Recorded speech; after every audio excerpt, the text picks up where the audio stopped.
LinkedIn inbox looks like.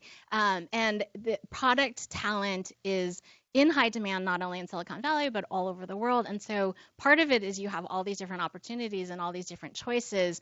And so as Jess said, when she reached out to me, I said some of the conversations that I have quite often is helping people think through, well, how do I make the choice? And when should I make the choice? And what if it's the wrong choice? Because those career decisions can feel like really big ones. And yet in our daily lives as product people, our whole mantra is like de-risk, de-risk, de-risk, test. And so tonight I want to spend some time encouraging you to think about how to apply a product mindset to your own career so that you can really build the career and life that you are excited about and fulfilled from and having fun.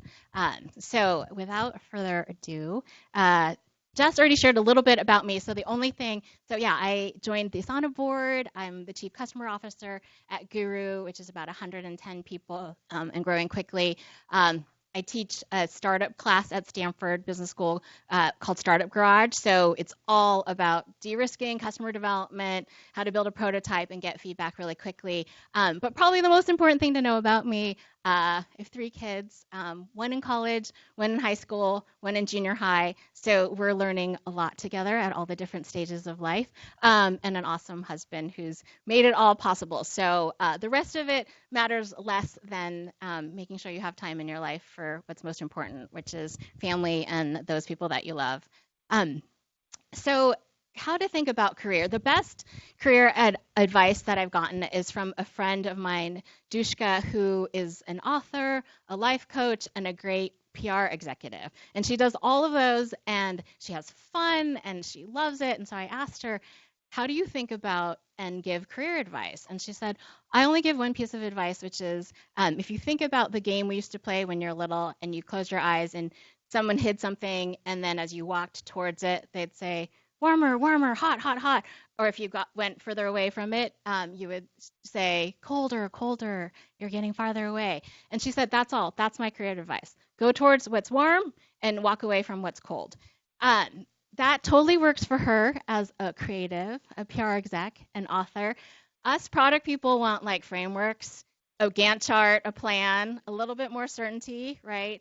But I start with that because it is lovely advice to really listen to your heart and your gut sometimes, and to be okay that if you're in something that leaves you feeling a little more cold or around people that do, to have the courage to say, hey, this isn't working for me, and I'm going to move towards, and I'm going to test ways to get closer to the things that are warm.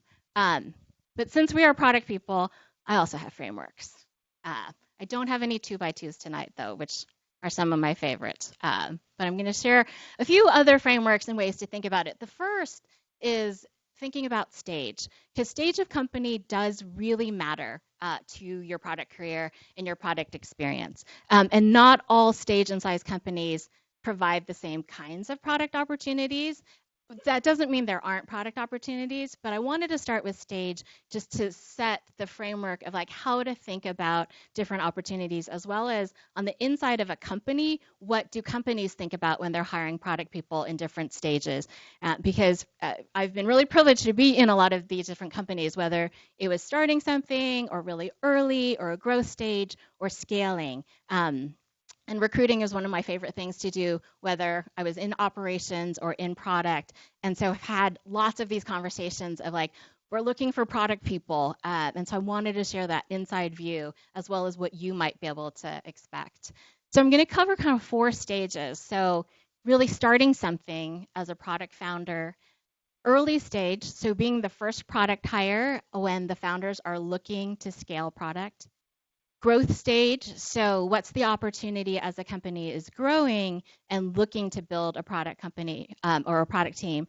And then the last scaling stage. So this could be a public company, be Adobe. When I was at Zendesk, we went from growth stage to scaling. Asana is now at that scaling stage. So there's tons of product opportunity there, and it does look very different than being the first PM at an early stage company.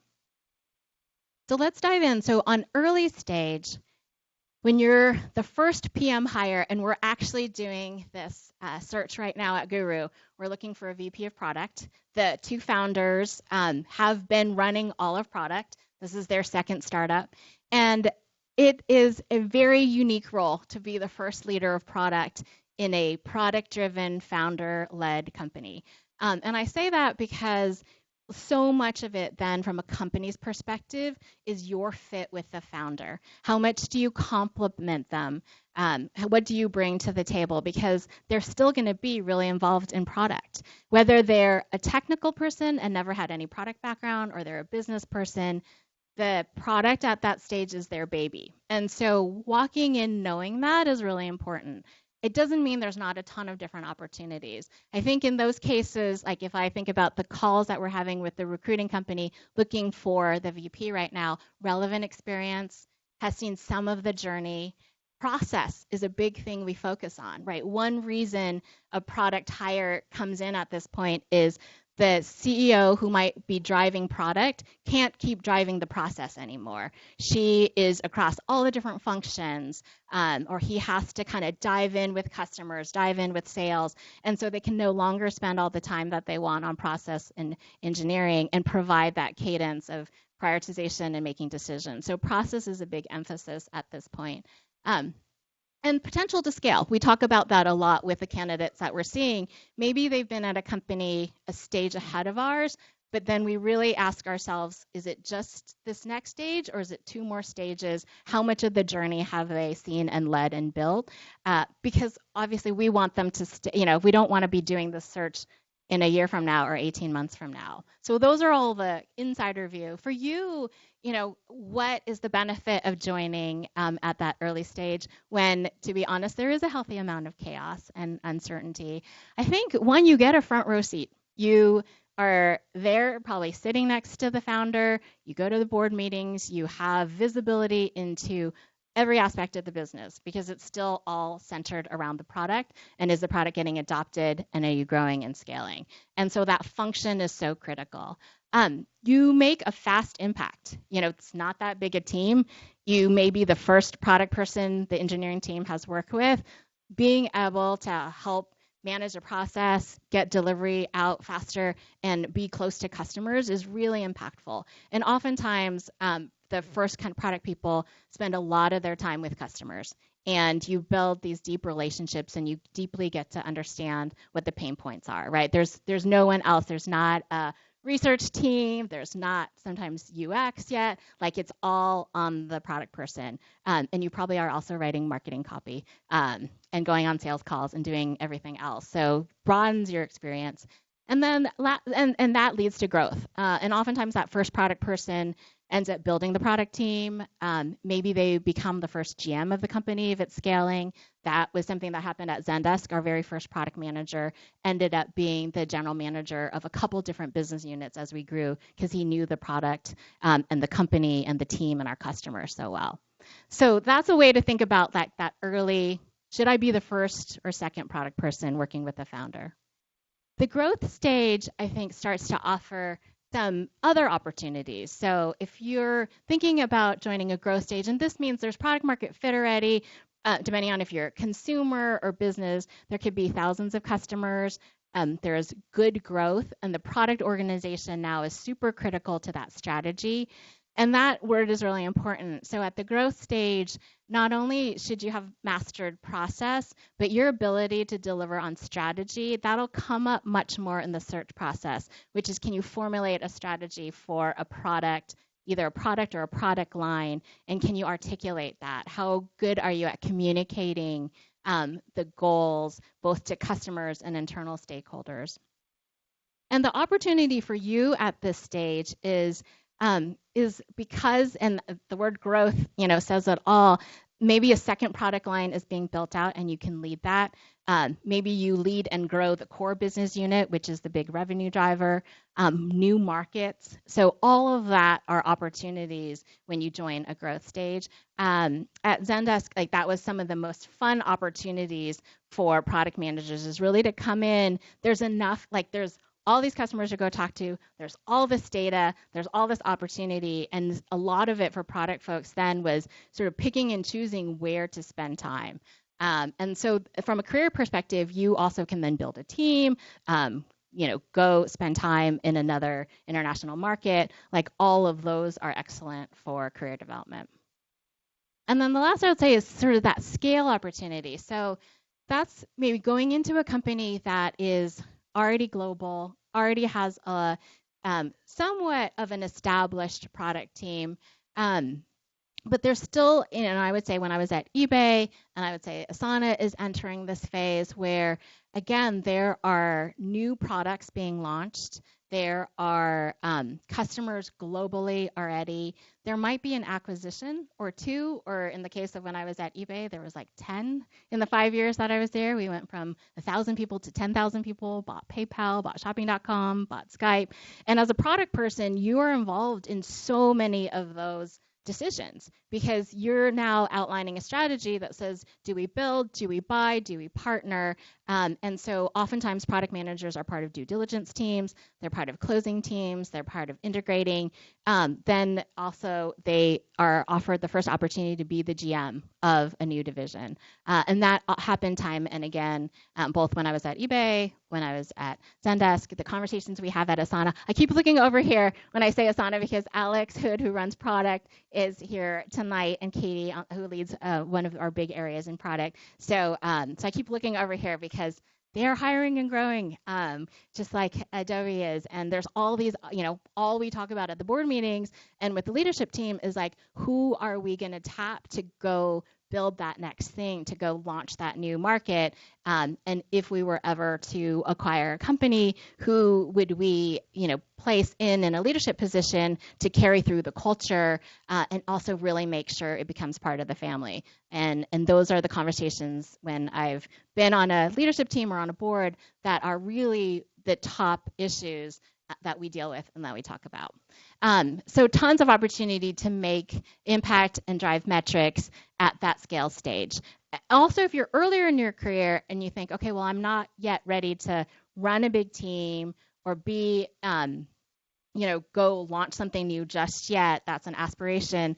I think joining companies that have well-run product functions is one of the best things that you can do for your career, especially if you then go decide you're going to start something, right? That discipline, the ability to do customer discovery really fast, understanding how to prototype and get feedback, and being part of a world-class organization sets you up really, really well to go decide how you might build one.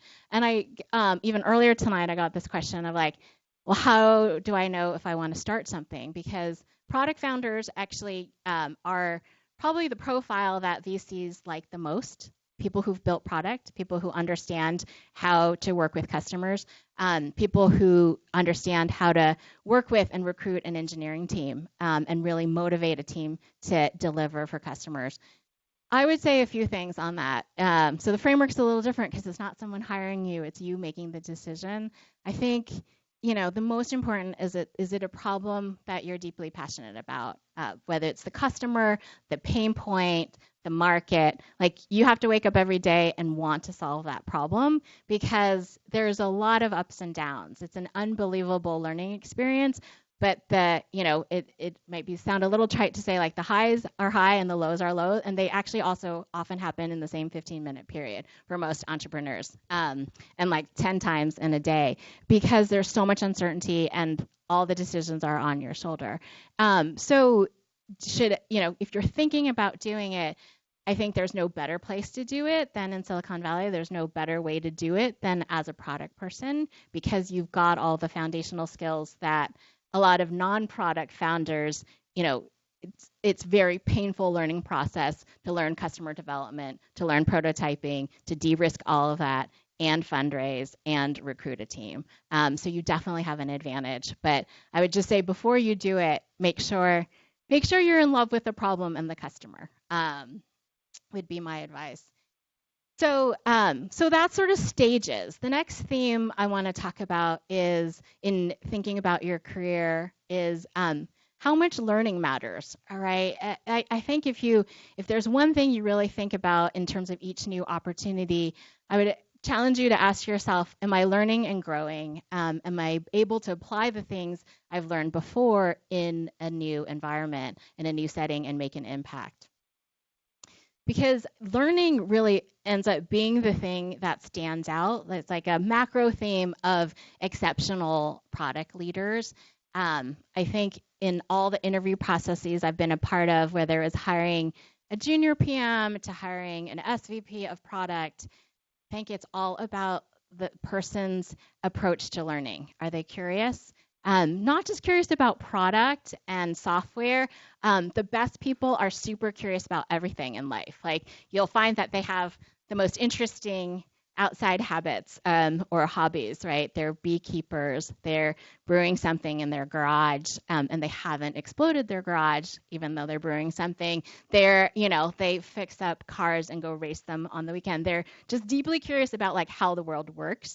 And each of you probably has that. And I would, if you aren't spending enough time fostering your hobbies, I would say go do more of that. It makes you a better product person. They're deeply curious about other human beings and empathetic, right? They care a lot about what really is the pain point, what's the emotional pain the person is having that my product or service, whether it's software or analog, can solve. And making sure you spend a lot of human time with other people and asking those questions, because we can get in front of our screens too much. And I think that empathy building is so critical. They're also great product people are super decisive. Once they've got the information, it doesn't have to be perfect. They're willing to make a call. And I think that's a discipline and a practice and a habit that's super important to build in your career, is knowing when and how to make that decision and following through on that decision. And I think great product people are able to make those decisions because they stay open. They're willing to be wrong. If my decision is wrong and the data comes back and it tells me this isn't what customers want, I'm going to go to the next option, right? Or in fact, I've been testing simultaneously 4 different things because I'm not in love with my idea. I'm in love with the customer and I'm in love with the problem. And so there's multiple ways to solve that. So if those are the qualities of a great product person and what recruiters and executives look for, how do you foster that?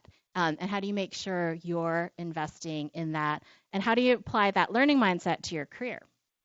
So this is going to be, this is like, a kindergarten slide for product managers, like hypothesis, test, learn, iterate, right? You do this every day. You're probably encouraging your teams to do more of that. You're probably trying to talk your boss not into over-investing in something that it doesn't seem like customers want. And you're like, do a paper prototype before we invest. So you do this in your day job. But when you think about your career, and when I have this conversation with people about how to apply all that learning and curiosity and hypothesis testing to their career, people freak out sometimes, because back to like, we are planners. I want to know that the next career move is going to be the right career move. And if I'm doing really well and valued at a company that I'm at right now and I'm learning and growing, how do I even decide what conversation to have, or how to explore an earlier stage, or how to explore in a later stage?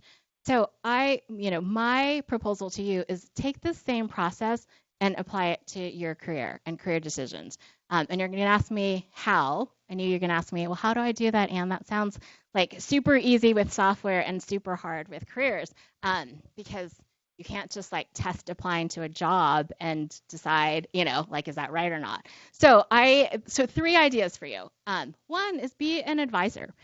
Great product people are in hot demand to be advisors. So let's say you're in a consumer company and you think, wow, this B2B space, Asana looks awesome, this B2B space, but I'm not a B2B product manager. How would they even think about me? Would they want me as a product manager? Well, Asana and all B2B companies often serve consumer companies.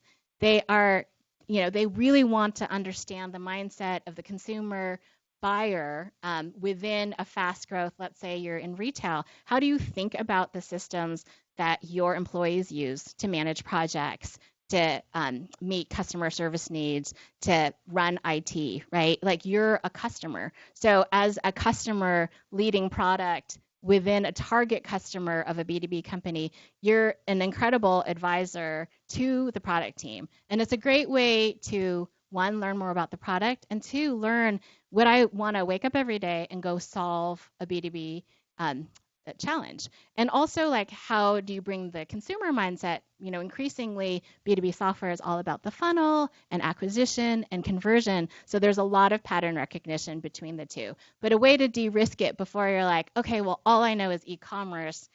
how am I going to be relevant to B2B? Being an advisor is a great way to meet people and kind of stress test that. The second I would say is consult. Maybe you know you're ready for a change, and you're ready to stop doing what you're doing today full time, but you're not ready to make the leap yet, and you don't know of those stages. Maybe you've been at a growth stage, but you haven't been at early yet, and you haven't been at a later scaling stage, and you can't, just looking on paper or doing interviews doesn't give you enough data.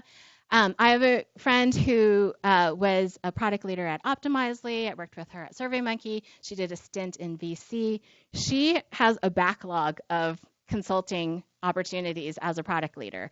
And it's a way that she is de-risking stage, because she's been at growth stage. She's been at companies that have a product team already, but not a huge one, at a certain revenue stage.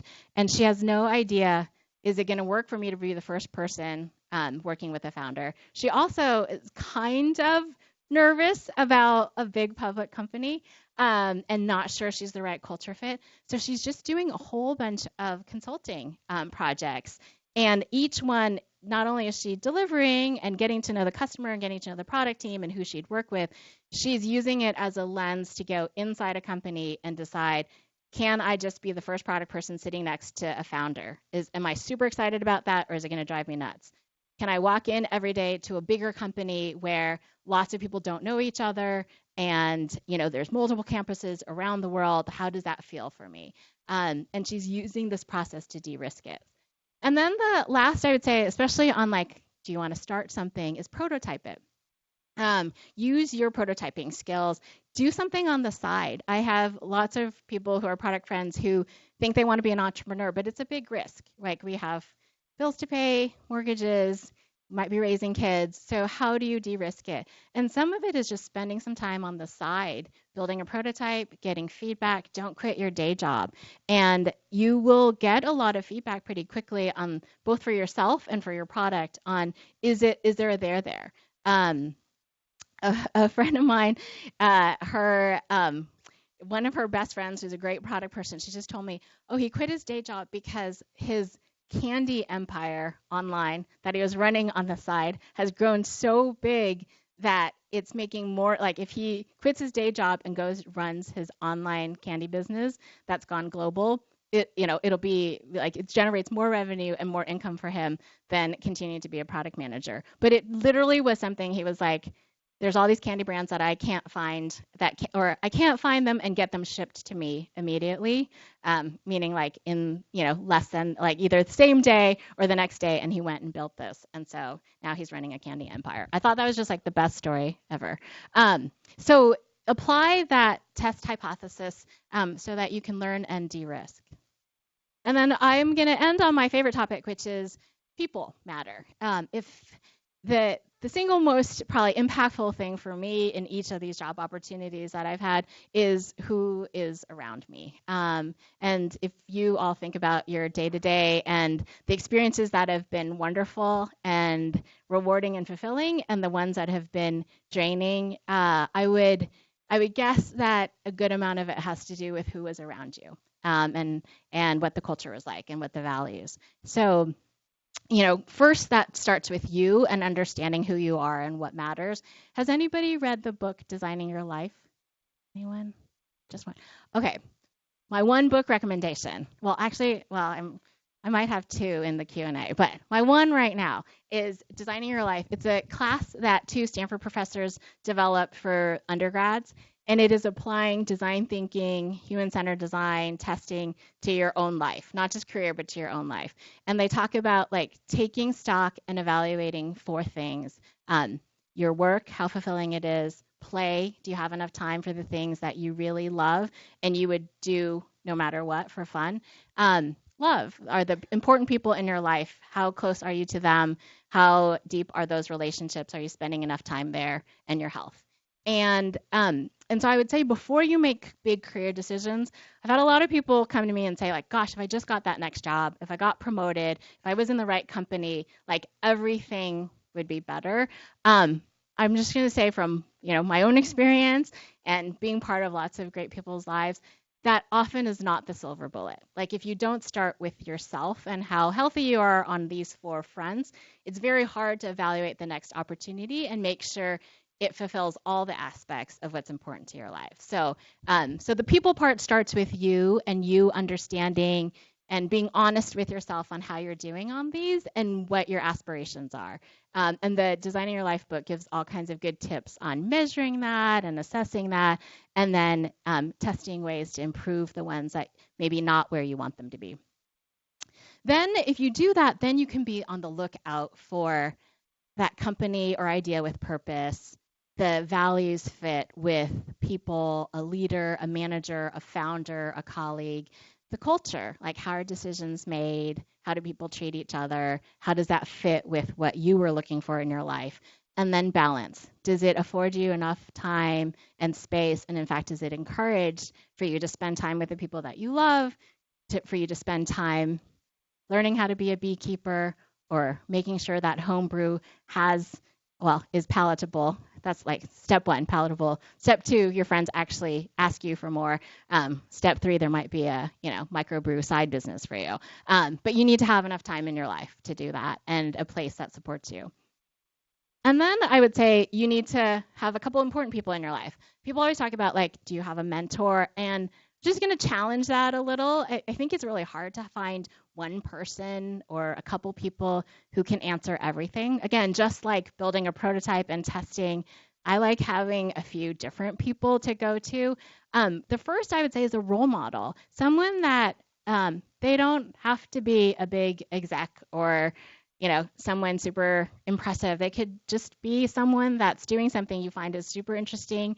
For me, earlier in my career, it was people, I was one of the few people at eBay who had a child when I was there in that era. And so I just looked around for people who were parents who seemed to, maybe had kids a couple years older than mine that seemed to be managing it in a way that wasn't killing them or their children, and just ask them lots of questions on what they were doing. So a role model to me is just someone a few steps ahead that's doing it in a way that you really admire. Go pick their brain. They want to tell you their best practices, stuff to avoid, things to do and not do. And they can become such a great, career advisor for you too. The second is an advocate. What an advocate is when you are not in the room, who is speaking on your behalf. That is really, really important to understand. I did not understand that until I was a person in the room and we were all talking about all the people not in the room and who was going to get a promotion and who was going to get tapped on the shoulder to go run a new division. And it turns out if you're, I often thought in my career, if I just work really hard and I deliver results, people are going to notice and they're going to pay attention and I'm going to get that promotion. And it sounds so great and it's not the way the world works. It's not because people intend not to do that. They absolutely want to reward the people that are working really hard and driving results. It's often that people don't have visibility into it. Right? They don't actually know what you're working on. They don't know what you care about. They don't know that your dream is actually to spend 2 years in Japan building something from the ground up. Because if they knew that, they would have asked you 2 weeks ago to go do that because that's an opportunity. And so figuring out who's in the room making those decisions and who you have a natural affinity to, just share what you're doing. It doesn't have to be self-promoting.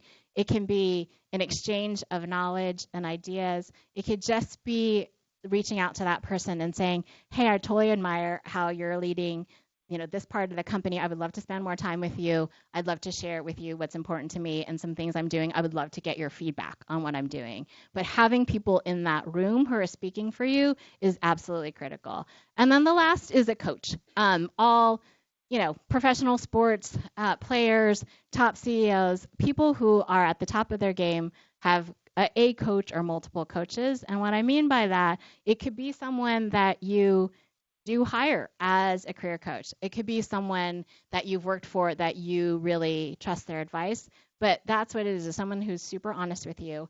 And when they give you feedback, you listen to it, even if it's hard to hear. And it comes from a place of genuinely wanting you to be better. If you don't have a person or several who are pushing you, I would say, go find them because it's very hard. It's very hard to self-reflect and self-teach and make those leaps in your career. So find at least those 3 people and be really nice to them and pay it forward.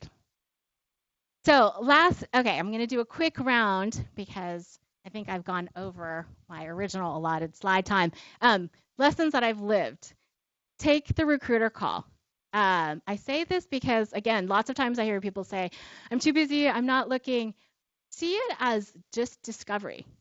When there's tons of recruiters that I have great relationships with that I've never taken a single job that they've called me about, but I learn a ton about the market. I learn what compensation looks like. I learn what companies are looking for. And some of the very best recruiters in the industry, they build lifelong relationships. They care about your long-term career, and they want you to say, I have zero interest in the thing that you just called me about, but this is what I'm interested in. So when that hits your radar, give me a call. So definitely just take those calls. And then the second is you can always negotiate, and you should. And far too often in our careers, we don't negotiate, whether we're in the job or taking a new job. And so that's something that I really advocate, especially for women, especially for people of color. As a hiring leader, I would say systematically, women did not negotiate their offers. And we left room for people to negotiate their offers. And so if we all want to change income inequality, we should support each other to negotiate and negotiate with confidence. And the last is having that product mindset. Foster the product mindset because it opens doors you wouldn't imagine being open. So I took an operation jobs at Zendesk. I had never run operations. So it was all internal facing at first, and then support, and then marketing. And the reason I got the job is the CEO and founder wanted somebody with a product mindset who could look at the opportunities, see the pain points, and be creative about how we solved it. If I hadn't taken that job, I wouldn't have ended up being the right candidate to take a board role at SendGrid when they were looking for someone to scale and who understood compensation. If I hadn't done that, I wouldn't have gotten the opportunity to join the board at Asana because then I'd been part of a public company and been on a compensation committee. And none of those necessarily had to do with being a product manager, but it had to do with having a product mindset and being curious, being open, and being willing to try new things. So I encourage all of you to do that. You already do that in your day job. And so, do it for your career because that's ultimately what's going to matter most in your life. And with that, I'm going to turn it to Q&A. So, all right. Yes, this is one of my favorite quotes. All those who wander are not lost. It's about the journey. All right. Any questions? Questions? You want to just pass it around? Sure. Thank you so much for the presentation. I did have a question. So you mentioned you were in operations, you're in product, you're in marketing, kind of all these roles where individually you could build an entire career in marketing, in operations, and product. And I was kind of curious, after you've done like an X amount of years in product and you're interested in marketing, or an X amount of years in marketing, you're interested in operations, how do you kind of make that case despite the fact that your titles in the past have not been in maybe the role that you want, or you've kind of had varied experiences that are not in the role that you want? I was kind of just curious on your perspective there. Yeah. One thing I would say is most of the most interesting opportunities I've gotten have come from people that I've worked with, especially as I got further in my career. So I think if you are somebody who, again, applies that product curiosity, not just to product management and software development, but like if you right now on your team care a lot about culture and you work with the people ops or the talent team to rethink what your process looks like to improve it, all those are experiences you can talk about, and it's less it would be less likely that you apply to be like the VP of marketing than someone who's worked with you in the past is like, you were amazing at thinking about the customer needs, not only in product, but like when you wrote all the product marketing materials when we didn't have product marketing. Do you want to be a VP of product and marketing at this startup, that I happen to know about? Or VCs often do that in terms of pattern recognition. So I think it's just as you apply that to what you're doing now, people will see it. Yeah. Thank you.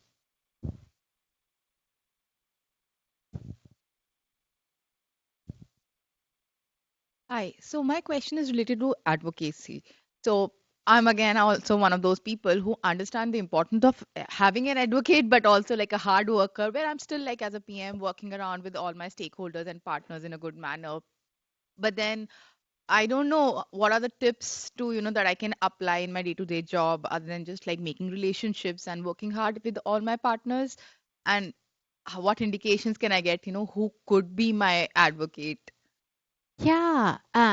Will you mind sharing, but like how big is the company that you're in? And I actually work for eBay, okay, all so you right. So can get an big. The idea. answer is big. I remember navigating that company. So I would say part of it is again thinking about, well, what are you interested and passionate in? Are there people you've been in meetings with, that at the executive level or the leadership level that you feel like, wow, I really liked the approach that that person brought, or that person has a great reputation for being a great leader and a great people developer. I would just like, message them if you guys use Slack or email is just send a quick like, I really love what you're doing in X. This is the area that I manage. These are the things that I care about. Like, can we grab coffee? Can I share a little bit more about what I'm doing and learn from you? I think that exchange approach is always a good one, because you have a lot to offer. And then I would say some things people sometimes are shy about doing is just sharing out what they're doing, what they're learning. And so I often encourage people, like, you don't have to blast it, but think about like who might be interested in what I'm learning, right? Who might be interested that we just ran this customer study and there's these insights. It's often beyond your team. And so those bridging those relationships, going over and sharing it with the sales team, going over and finding someone in marketing like, hey, this could be great in the next campaign.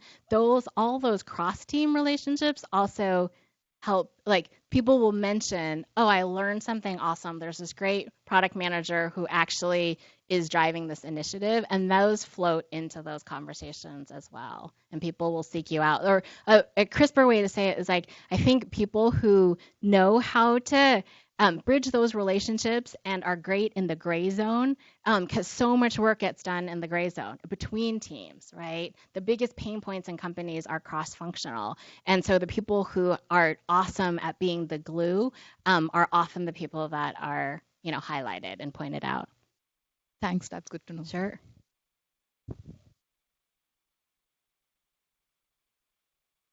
Hi. I had a question about both about finding kind of like role models and coaches. When you come from a place where a very small software company, you're the one and only product person, and you come from a background that didn't have any product teams. Yeah. So like you don't know anybody else who works in product besides people you find on the internet. Yeah. First, I think you're joining an organization here where you will get access to and meet a lot of people. So sort of take advantage of that. In environments like this, sort of find like-minded people who might be at places that have, a bigger product team that might be interested in the space that you're in and that you can again learn from.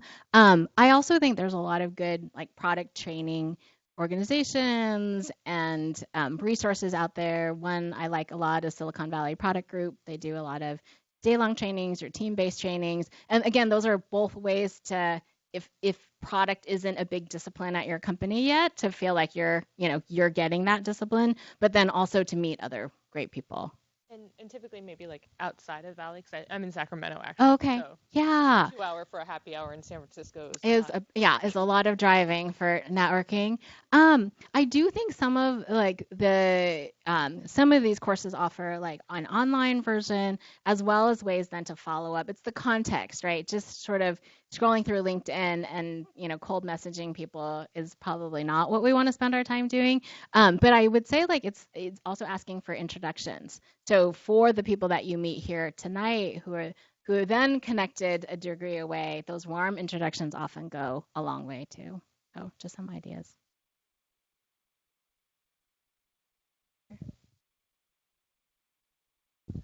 Thank you for the great talk. I especially resonated with the portion when you talked about early stage and Yeah. first person joining in your Yeah. product.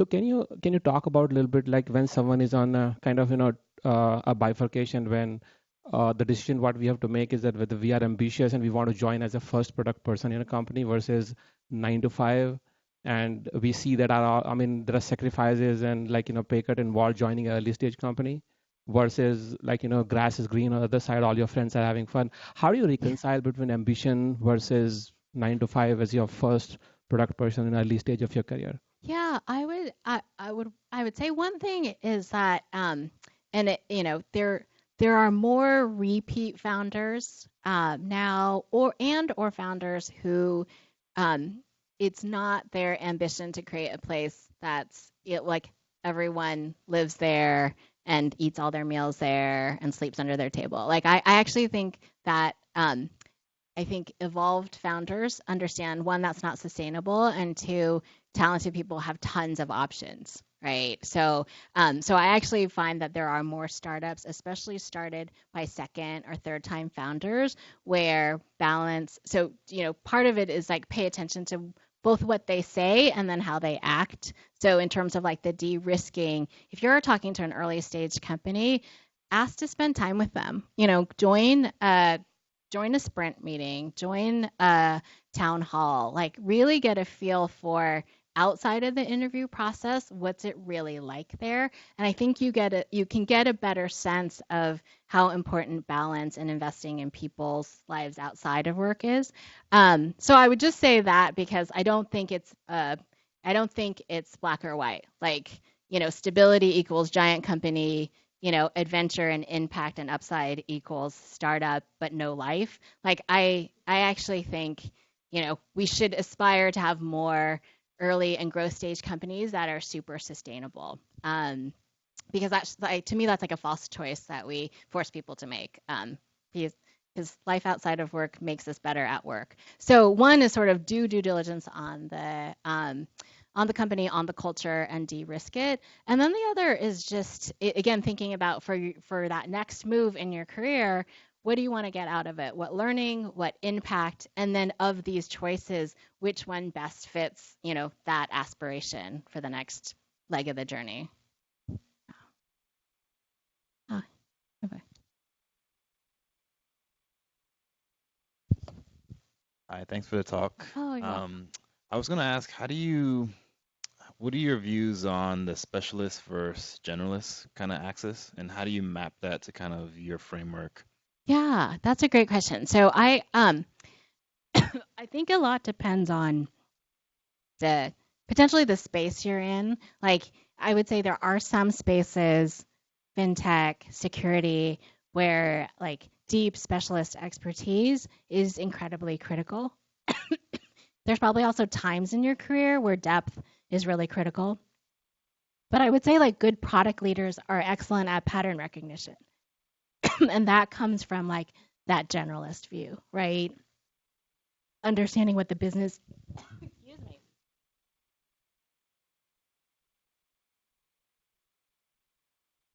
used up all the saliva. Seeing across like business needs, customer needs, sales needs, like that generalist view, I think gives you more perspective on how do I ultimately know if my product is successful, right? And then how do I move forward and take on bigger roles? There's certainly a ton of room for people to be deep specialists, but if you have aspirations to be an executive, I would say the generalist muscle building is pretty important. All right. Okay, should we do one last one? Other questions? Where's the? Oh. Thanks for sharing. And do you want to get some more? Sure. So curious, when when the private company said there's no public information, there's no 10K there, how do you know if it's going to be successful? It could be a company that is growing and to be successful, or it could be a failed company at the end. So how do you judge them? Yeah. So how do you know when it's a private company? Again, I would say like apply your like product mindset and your curiosity.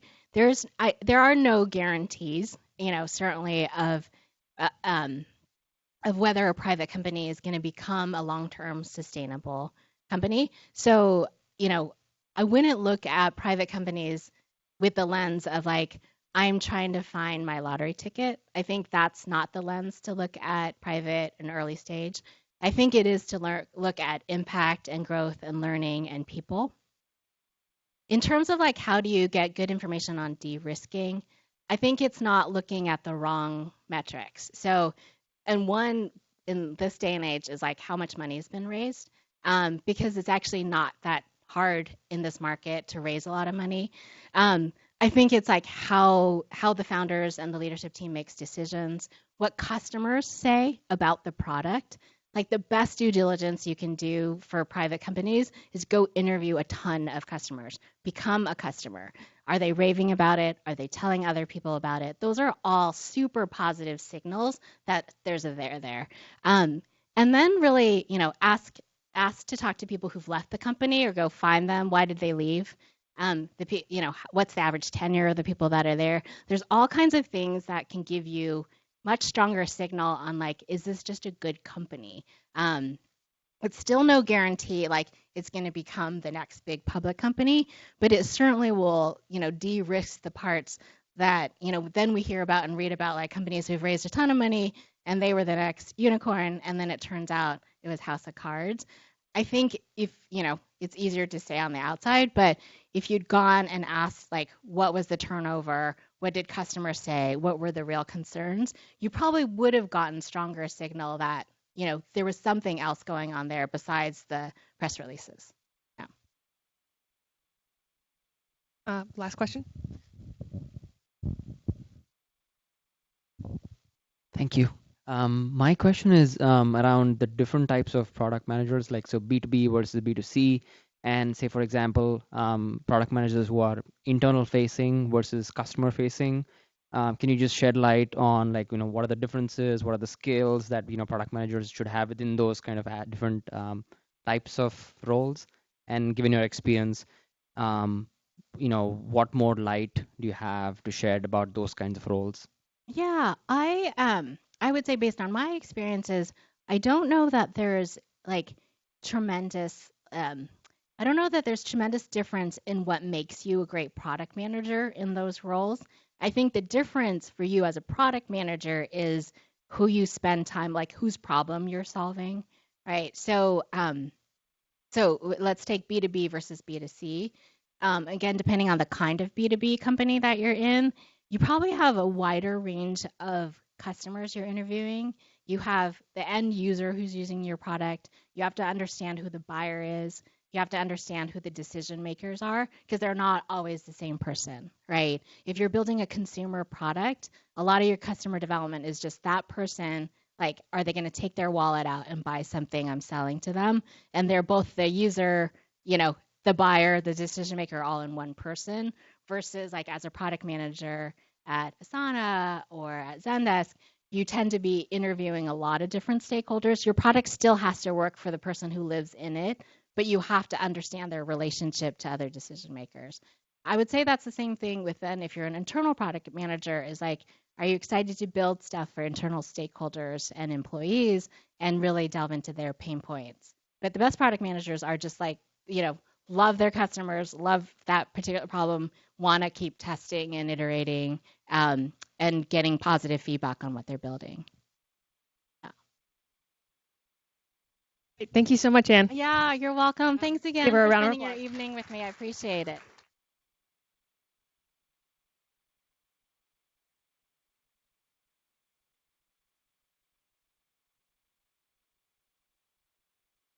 Find me on LinkedIn. I would love to stay in touch. And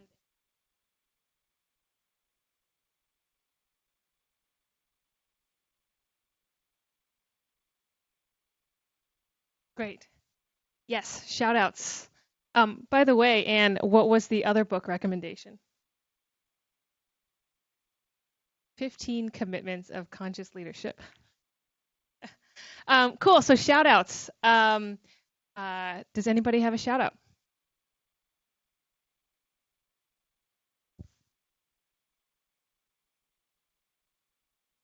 Hello, everyone. I'm a product manager right now, a developer converted to product manager. Um, I was brought into my first official product role to extend our product suite. So I've really built it from scratch and I launched it earlier this year. I'm looking for my next home, my next product that I want to grow and build. So that's my shout out. That I'm looking for my next role. Hit me up on Ruchira Jain. So um, the same link, but like Ruchira Jain at the end for connecting with me. Thanks. Thank you. I have an extra notebook today.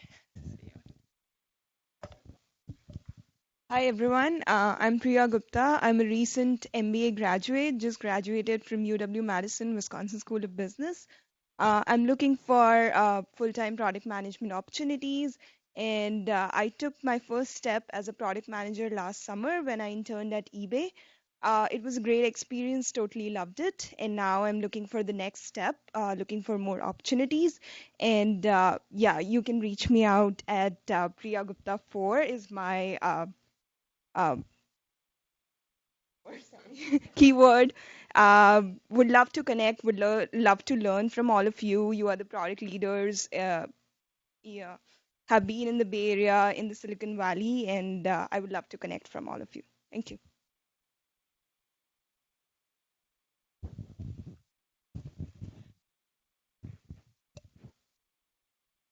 Hey everyone, my name is Smitha. I'm head of marketing at Schoolsy. We're a team that's redefining the current approach to K through 12 student achievement and school success. So we have three products right now for classrooms, schools, and also parents. And they are currently being used in about 200 schools. And we're hoping to grow into 1,000 by the end of this year. So we're actually looking to hire some product folks to help, move us in the right direction and grow in the right way. So if you're interested or just want to find out more, please come find me.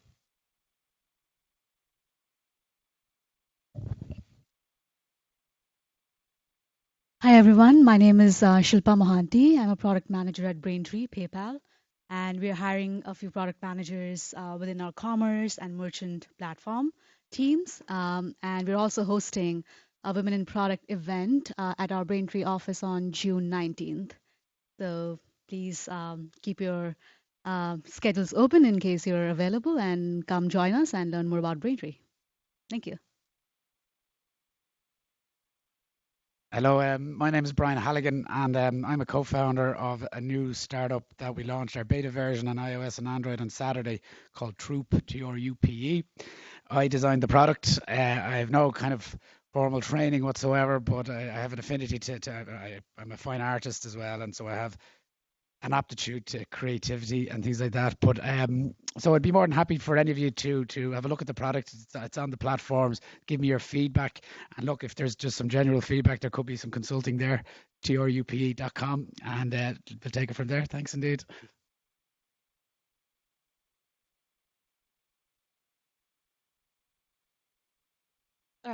Hi, my name is Anna. I'm currently a product manager for a small startup and actually just really looking advice for either current PMs, experienced PMs on anybody who kind of came into this role or knows people who came in this role, not from engineering or not from business, which is pretty rare. Everybody either came from those two. I did not, so navigating this when you don't have either of those backgrounds has been really interesting. So looking to talk about any of that if anybody's interested and get advice. Get advice, not give advice. But I can give advice for my past 2 years if you want.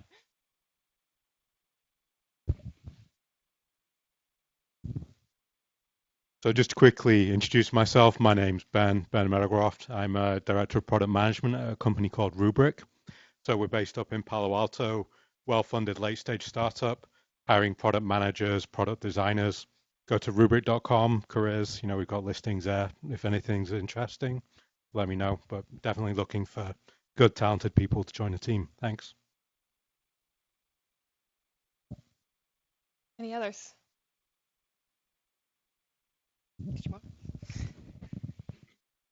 Hi, I'm Alex Hood. I'm the head of product at Asana. Anne was thankfully gave us a lot of plugs today during her chat, so thank you so much. We are also hiring product managers. We also have this thing called Asana, which can make it much easier for you to build stuff for your own customers. You should check it out. Check out Asana as the platform, but also check out Asana Careers if you want to be a PM at a place where it's really awesome to be a PM. So would love to hear from you. I'm Alex Hood, AlexHood, at asana.com.